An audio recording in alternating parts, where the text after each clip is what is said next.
জয় জয় মা জগদ্ধাত্রী প্রেমানন্দে হরি হরি বল।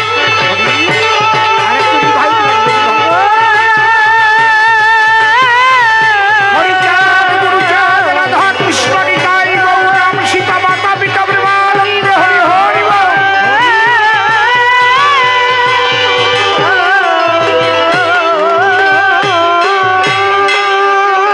সে নারদ ঋষি ধরে নাম দাঁড়িয়ে সভ্য সবাধাম তিনখানি প্রশ্ন করেছে আমায়।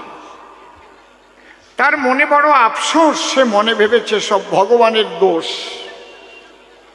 কারণ ভগবান কেন একটা পক্ষ সমর্থন করে কুরুক্ষেত্র সমরে করলো লোকক্ষয়। এইবার যে প্রশ্নখানা সে করেছে দান, আচ্ছা কৃষ্ণ নীলদল তুমি একটু খুলে বলো এই কৌরবরা মারা গেল কেন?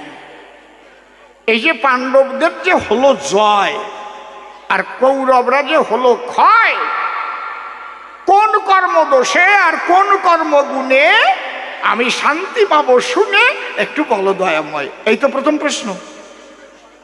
আচ্ছা, এই নারদ আমার এই প্রশ্ন করতে পারে? এই যুদ্ধের আগে একদিন নারদ এলো আমার ধারে, ডাক দিয়ে বলে আমারে, হে কৃষ্ণ দয়াময়, তুমি কৃষ্ণ কমলাক্ষ, তুমি তো নিয়েছ পাণ্ডবের পক্ষ, সামনে ধ্বংসক্ষয়ী একটা যুদ্ধ দেখা যায়, বলো আমার সন্নিধানে এই পক্ষে তুমি থাকো কেন? দুর্যোধন তো তোমার বিয়াই, সাক্ষাৎ বিয়াই হয়।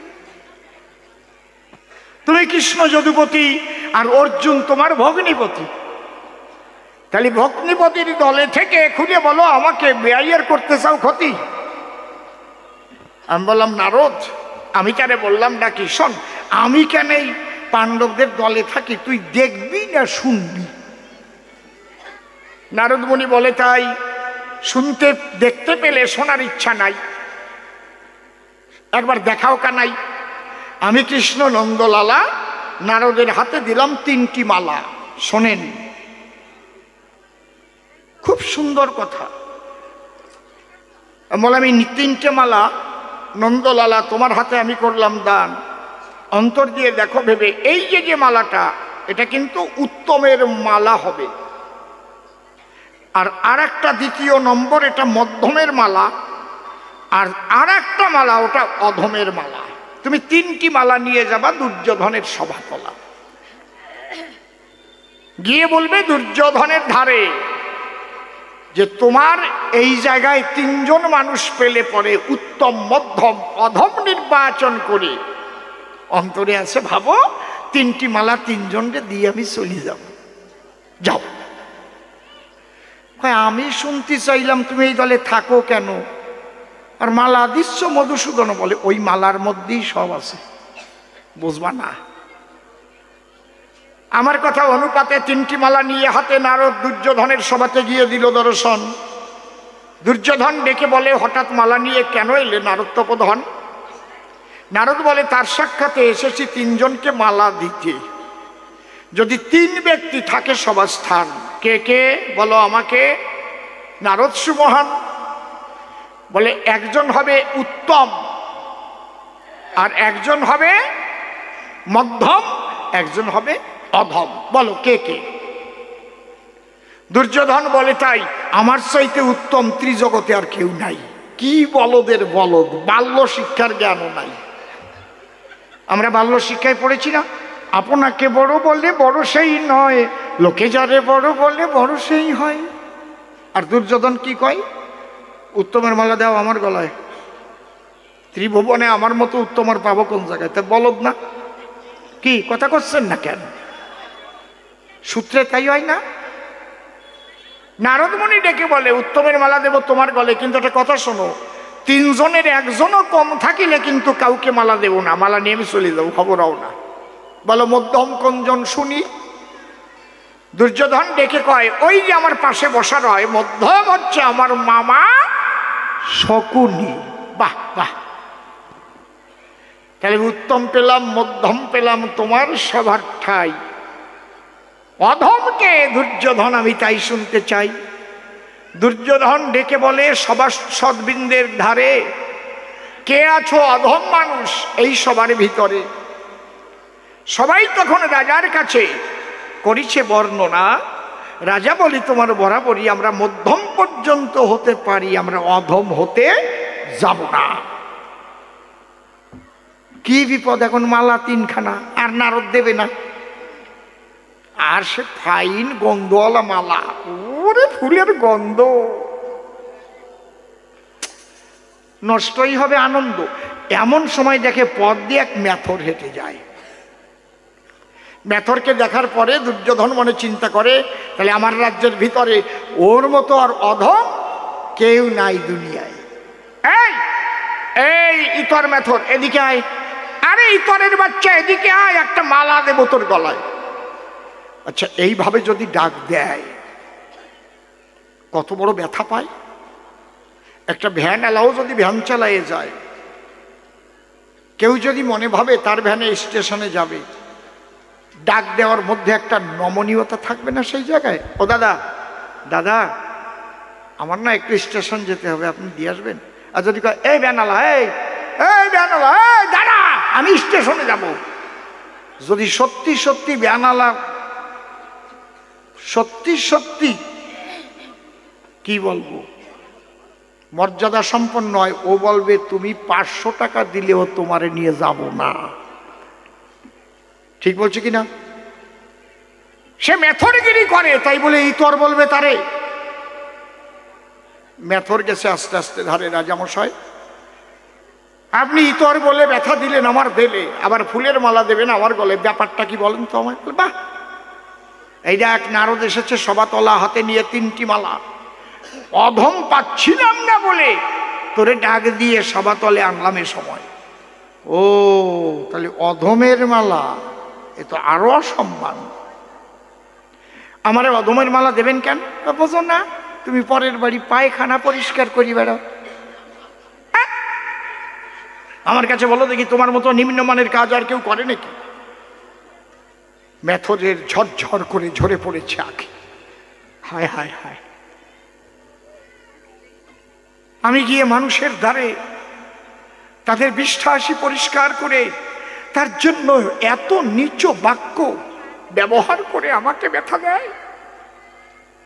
একটা মানুষের মুখ কখন খোলে, আন্দোলনমুখী কখন হয়? যখন আর জায়গা থাকে না, চালে ঠেকে যায়। মেথর মনে মনে ভাবে, তাই মরে যাব তাতে বাধা নাই, কিন্তু উচিত কথা না বলে ছাড়া নাই। মেথর বলে, পায়খানা প্রস্রাব ফেললে সে যদি অধম হয়, রাজা তোমারে করি মানা, তাহলে আমাকে মালা দেওয়া লাগবে না, তুমি মালা দাও গিয়ে তোমার নিজের মায়ের গলায়। এই অসভ্য কোথাকার, তুই এসে আমার সবার ভিতর অধমের মালা আমার মায়ের গলায় দেবার জন্য কেন বললি? বল আমার ঠাই। দাঁড়াও রাজামশাই, তুমি আমারে মারতে পারো, ধরতে পারো, জেলে ভরতে পারো, আমি কয়দিন আপনার বাড়ি পায়খানা ফেলতে আইছি? জিজ্ঞাসা করেন আপনার মায়ের ধারে, সেই ছোট শিশু থেকে কতবার পায়খানা পরিষ্কার করে, প্রস্রাব পরিষ্কার করে আপনার মা আপনাকে এত বড় করে তুলেছে, আপনার জানা নাই? ভুলে গেছে? কতদিন ভাত খাবার তরে মা বসেছে আপনাকে কোলে করে, আপনি মায়ের কোলের ভিতরে করে দিয়েছেন পায়খানা। ওই দুর্গন্ধ সহ্য করে মা অন্ন ব্যঞ্জন দিয়েছে মুখের ভিতরে, তবুও কোলে রেখেছে ওই সানা। জান, যদি পায়খানা প্রস্রাব করি পরিষ্কার করলে সে অধম হয়, তাহলে অধমের মালা আগে দাও তোমার নিজের মায়ের গলায়। এইবার রাজার খোলে কোপানো হয়ে গেছে না? খোলে কোপানো চেনেন? চেনেন না? না, বুড়োরা জানবে না, আগে লাঠিয়ালি করতে যেত, কই ফিরিয়ে যা, খোলে কোপাই দেবানে। ঠিক কইছি নাকি? হ্যাঁ, কায়দা আছে। এমন জায়গা কবতেছে রে ভাই, দুর্যোধনের আর কথা নাই। মেথর তখন করে নিবেদন, রাজা বলি তোমার বরাবরই আমরা সমাজের পায়খানা পরিষ্কার করি। কেন? তোমার মা যেমন পায়খানা প্রস্রাব পরিষ্কার করে তোমাকে সুন্দরভাবে সাজিয়ে রাখতো সর্বদাই, এই জন্য মালা দিতে হলে উত্তমের মালা দিতে হয় তোমার মায়ের গলে। জননী জন্মভূমিষ্ঠ স্বর্গাদপি গরীয়সী লেখা আছে সনাতনী শাস্ত্রের পাতায়। তাই আমরা যারা মেথর জাতি বলি তোমার সম্প্রতি আমরা সমাজের মায়ের জাতি, মা হয়ে সমাজকে পরিষ্কার করে রাখি সর্বদাই। যদি তুমি মালা দাও, উত্তমের মালা আমার গলায় পরাও, অধমের মালা আমি পরব না কদাচন। দুর্যোধন চিন্তা করে এর বাক্যের উপরে আর কোনো বাক্য চলে না। এই নারদ কি এই তোর জন্য এত জঘন্যতম বাক্য আমার করতে হলো শ্রবণ? মনে করি ভাবো না তোর ওই মালা টালা নেব না, এখান থেকে কর পালায়ন। নারদ মুনি ভয় পেয়ে মালা তিনটে হাতে নিয়ে আমার কাছে আসিয়ে দিল দর্শন। ভীম, অর্জুন, নকুল, সহদেব, যুধিষ্ঠির বসা রয়, আরো ওদের পাত্র মিত্ররা আছে ওই জায়গায়। আমি জিজ্ঞাসা করলাম কালোকায়, মালা দিসনি কেন নারদ গলায়? বলে ঠাকুর বাঁচিয়ে আইসি কোনো মতে, ম্যাথর খোলে কোপাই গেছে। কথা বলে না, কথা বলে না, এদিকে কথা কয় কেন? শুনবা না? শোনো। বলে আমি সব জানি নারদ মুনি, আমারে বলা লাগবে না। ওই একটাই প্রশ্ন যুধিষ্ঠিরের কাছে করো, দেখো কি জবাব পাও। নারদ মুনি মালা হাতে তখন ডেকে বলে যুধিষ্ঠিরের সাক্ষাতে, যুধিষ্ঠির তোমার এই সভাতে কি আছে তিনজন? উত্তম, মধ্যম, অধম কর নির্বাচন। আমি মালা তিনটি তাদের গলে পরিবর্তন। যুধিষ্ঠির বলে নারদের কাছে অবশ্যই তিনজন আছে। বলে উত্তম কোনজন? বলে উত্তমেরও উত্তম, যার নাম পুরুষোত্তম, স্বয়ং শ্রীকৃষ্ণের উপরে ত্রিজগতে আর নাহি কোন জন।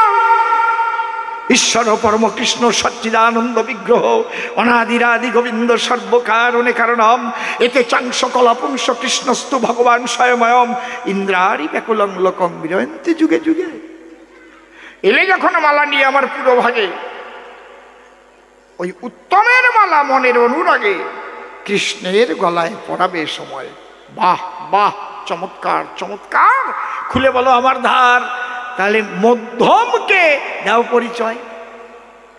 যুধিষ্ঠির ডেকে বলে তোমার মতো ভক্ত যখন কৃপা করে সভাতে এলে, মধ্যমের মালাখানি নিজের হাতে তুলে পরো নিজের গলায়, তুমি ভক্ত সুজন।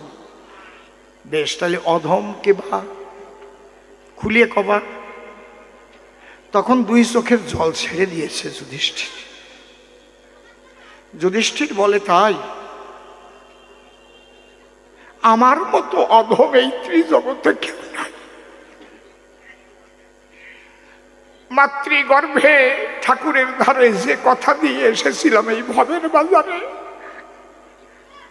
কাম, ক্রোধ, লোভ, মোহ, মদ, মাৎসর্যের ফেরে পড়ে যে ধন দিয়েছিল গুরু, সব আমি হারিয়ে ফেলাই।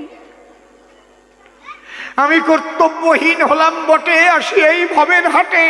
তাই চিন্তা করি চিত্তপটে, আমার মতো অধম জগতে কেউ নাই। নারদ তুমি কথা লও, অধমের মালাখানা আমাকে দাও, সঙ্গে তোমার চরণের ধুলি চাই। প্রেমানন্দে হরি হরি বল বল বৈষ্ণব গোসাই। নারদ তখন ডেকে কয়, হে কৃষ্ণ দয়াময়, পেয়ে গেলাম পরিচয়। তুমি এই দলে থাকো কি কারণ? কারণ ভক্তি না থাকলে পরে তুমি থাকতে পারো না তার ধারে। অত বড় অহংকারী রাজা দুর্যোধন, এই জন্যে তাকে ত্যাগ করে তুমি আসো যুধিষ্ঠিরের মতো সাধুর ধারে। সাধু সাধু, ঠিক করেছ শ্রী মধুসূদন। সেই দিন বলে গেছে, আজকে আমার জ্বালাতি আইছে কেন এই বিএম পল্লী? ব্যাপারটা কি? সব উপরালা জানে, তলালা জানে না।